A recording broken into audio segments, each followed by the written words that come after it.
হ্যাঁ কি দেখতেছ?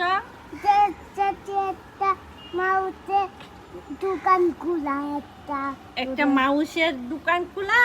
আমি বলবো। একটা মানুষের দোকান খোলা? আমি বলবো ওই যে ওই যে কোথায়, ওই যে, হ্যাঁ আচ্ছা, তারপরে দোকান থেকে যেই দোকান আরেকটা থেকে বলো।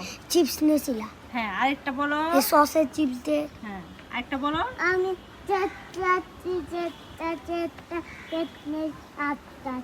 হ্যাঁ হ্যাঁ এই যে একটা ও। হ্যাঁ তুমি দুটো বলে ফেলছো এখন না না না আরেকটা বলবো না। আমি তিনটা আর দুইটা আমি গাড়ি কত করে নিছে হ্যাঁ কি কত করে নিছে এই যে কি এই যে। ও গর্ত করে নিচে? এই যে ওইটা দুটো গর্ত দুটো গর্ত? তাও এটা অনেক গভীর ও আচ্ছা এটা এটা না না তাহলে ওই যে ট্যাঙ্কিটা যদি মধ্যে ফাইল দেখতেছে ও, না ওইটা না দুটো গর্ত ওই যে দুটো গর্ত, ওরে বাবা এখানে আমি